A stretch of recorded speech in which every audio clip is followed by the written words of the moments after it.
BA third राजनीतिक विज्ञान, paper second. प्रश्न 1, संयुक्त राष्ट्र संघ के कोई दो उद्देश्य बताएं। अथवा संयुक्त राष्ट्र संघ के उद्देश्य क्या है? बीकानेर 2022, बीकार 2021। अथवा संयुक्त राष्ट्र संघ के प्रमुख उद्देश्य लिखिए। उत्तर संयुक्त राष्ट्र संघ के चार्टर के अनुच्छेद 1 के अनुसार इसके 4 प्रमुख उद्देश्य हैं। 1, सामूहिक व्यवस्था द्वारा अंतर्राष्ट्रीय शांति एवं सुरक्षा कायम। 2, अंतर्राष्ट्रीय विवादों का शांतिपूर्ण समाधान करना रखना। 3, राष्ट्रों के आत्मनिर्णय और उपनिवेशवाद विघटन की प्रक्रिया को गति देना। 4, सामाजिक, आर्थिक, सांस्कृतिक एवं मानवीय क्षेत्रों में अंतर्राज्यीय एवं पुष्ट करना। संघ ने इन उद्देश्यों से जुड़े हुए 2 और लक्ष्य भी निर्धारित किए हैं। वे हैं निरस्त्रीकरण और नई अंतर्राष्ट्रीय आर्थिक व्यवस्था की स्थापना। प्रश्न 2, संयुक्त राष्ट्र संघ के 4 सिद्धांत लिखिए। उत्तर संयुक्त राष्ट्र संघ की चार्टर की धारा 2 के अनुसार इसके 4 सिद्धांत हैं। 1, इसका प्रधान आधार छोटे बड़े सब देशों की समानता और सर्वोच्च सत्ता का सिद्धांत है। 2, सभी सदस्य चार्टर द्वारा उन पर लागू होने वाले दायित्वों का पालन पूरी ईमानदारी से करेंगे। 3, सभी सदस्य अंतर्राष्ट्रीय झगड़ों का निपटारा शांतिपूर्ण साधनों से करेंगे। 4, संयुक्त राष्ट्र संघ किसी देश के घरेलू मामलों में हस्तक्षेप नहीं करेगा। 5, कोई भी देश चार्टर के प्रतिकूल काम करने वाले देश की सहायता नहीं करेगा। प्रश्न 3, संयुक्त राष्ट्र संघ की 2 उपलब्धियां। बीकानेर NC 2022। उत्तर 1, शांति एवं सुरक्षा। संयुक्त राष्ट्र संघ ने अंतर्राष्ट्रीय विवादों एवं मतभेदों को मध्यस्थता, पंच निर्णय, क्षेत्रीय व्यवस्थाओं आदि के द्वारा सुलझाया है तथा युद्ध में परिणत होने से बचाया है। सामूहिक कार्यवाही, दंडात्मक हस्तक्षेप, कानूनी निर्णय आदि से शांति स्थापित की है। सहयोग को प्रोत्साहित। 2, मानवाधिकारों का संरक्षक। संयुक्त राष्ट्र संघ ने समानता, स्वतंत्रता, सामाजिक सुरक्षा, सरकार में भाग लेने का अधिकार, दास प्रथा की समाप्ति, कानून के समक्ष समानता, स्त्री पुरुष समानता आदि अधिकारों को 10 दिसंबर 1948 को मानवाधिकारों के घोषणा पत्र में शामिल कर प्रत्येक व्यक्ति के अधिकारों की सुरक्षा की है। प्रश्न 4, शांति के लिए एकता प्रस्ताव। अथवा शांति के लिए एकता प्रस्ताव पर टिप्पणी लिखिए। या शांति के लिए एकता प्रस्ताव के उद्देश्य क्या हैं? उत्तर सुरक्षा परिषद में वीटो के अधिकार के बार बार प्रयोग से उत्पन्न गतिरोध से निपटने के लिए महासभा ने 3 नवंबर 1950 को शांति के लिए एकता प्रस्ताव पारित किया, जिसके प्रमुख उद्देश्य निम्न हैं। बीकानेर 2020। 1, इसका पहला उद्देश्य महासभा को किसी महाशक्ति के विरुद्ध युद्ध संचालित करने के लिए सशक्त बनाना नहीं है, बल्कि केवल उन छोटी छोटी भिड़ंतों को रोकना है जिनसे कोई महाशक्ति खुल्लम-खुल्ला भाग लेना नहीं चाहती। 2, दूसरा इसके माध्यम से आक्रमणकारी के सामने ये प्रदर्शन करना है कि संयुक्त राष्ट्र संघ एक सक्रिय क्रियाशील अंतर्राष्ट्रीय निकाय है। 3, तीसरा इसका उद्देश्य वीटो के दंड को कम करना है। प्रश्न 5, संयुक्त राष्ट्र महासभा के कार्य। बीकानेर 2020। अथवा संयुक्त राष्ट्र महासभा के 4 कार्य लिखिए। उत्तर 4 कार्य -1। पहला कार्य, महासभा अंतर्राष्ट्रीय शांति और सुरक्षा बनाए रखने के लिए शक्ति के प्रयोग की सिफारिश करती है। 2, दूसरा कार्य, सुरक्षा परिषद के 10 अस्थायी सदस्यों, आर्थिक तथा सामाजिक परिषद के 54 सदस्यों और न्यास परिषद के अस्थायी सदस्यों को महासभा निर्वाचित करने का कार्य करती है।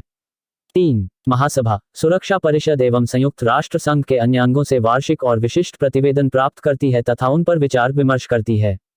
4, महासभा संयुक्त राष्ट्र संघ के वार्षिक बजट पर विचार कर उसे स्वीकार करती है तथा संयुक्त राष्ट्र संघ के खर्चों में यह सदस्यों के हिस्सों को निश्चित करती है। प्रश्न 6, सुरक्षा परिषद के संगठन में सुधार पर टिप्पणी लिखिए। उत्तर सुरक्षा परिषद के संगठन में मूल रूप से 11 सदस्य थे, 5 स्थायी और 6 अस्थायी। 1965 के संशोधन के अनुसार इसके सदस्यों की संख्या 5 स्थायी तथा 10 अस्थायी 15 कर दी गई। संयुक्त राष्ट्र संघ की सदस्य संख्या प्रारंभ में 51 थी, वह आज 193 हो गई है। इसीलिए सुरक्षा परिषद के संगठन में सुधार की आवाजें उठ रही हैं। पूर्व सोवियत संघ के पराभव के बाद तो पश्चिमी देश सुरक्षा परिषद पर हावी हो गए हैं। सुरक्षा परिषद को अधिक लोकतांत्रिक बनाए जाने के लिए इसके संगठन में सुधार किया जाना चाहिए। प्रश्न 7, वीटो पावर क्या है? क्या इसमें परिवर्तन किया जाना चाहिए? बीकानेर 2021, बीकानेर 2020। अथवा सुरक्षा परिषद की निषेधाधिकार शक्ति। अथवा दोहरा निषेधाधिकार से क्या अभिप्राय है? उत्तर सुरक्षा परिषद में निषेधाधिकार वीटो से तात्पर्य यह है कि यदि सुरक्षा परिषद के 5 स्थायी सदस्यों में से कोई एक भी किसी महत्वपूर्ण विषय पर निर्णय के विपक्ष में वोट देता है तो वह विषय अस्वीकृत समझा जाता है, निषेधाधिकार कहलाता है। सभी महत्वपूर्ण मामलों में स्थायी सदस्यों को निषेधात्मक मतदान करने का अधिकार है। इसे पहली निषेधात्मक शक्ति फर्स्ट वीटो पावर कहा जाता है। दूसरे निषेधाधिकार का प्रश्न तब उठता है जब सुरक्षा परिषद को इस बात का निर्णय करना होता है कि कोई विषय प्रक्रिया संबंधी है अथवा नहीं। इस प्रश्न का निर्णय भी 5 स्थायी सदस्यों की सहमति के अभाव में नहीं हो सकता।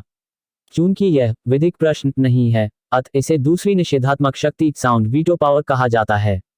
प्रश्न 8, यूएनओ को शक्तिशाली बनाने के 2 सुझाव दीजिए।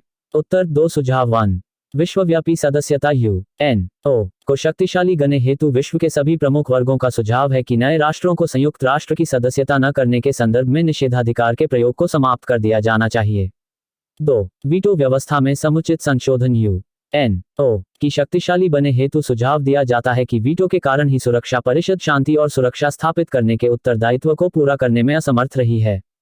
संघ में इस अधिकार के कारण ही राष्ट्रों के की असमानता है, अतः स्थायी सदस्यों की संख्या में वृद्धि की जाए और निर्णय बहुमत के आधार पर लिया जाए।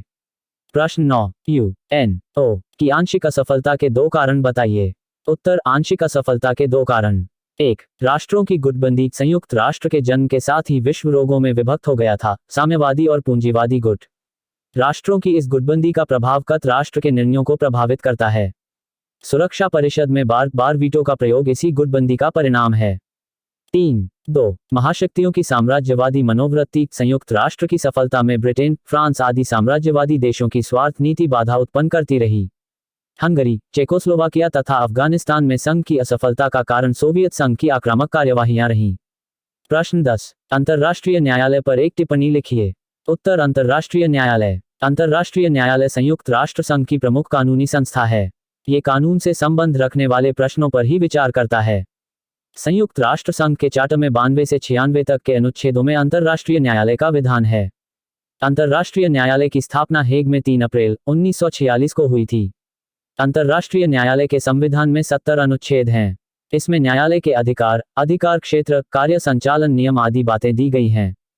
प्रश्न 11, अंतर्राष्ट्रीय न्यायालय में कितने न्यायाधीशों का चयन इलेक्टेड किया जाता है और उनका कार्यकाल क्या है?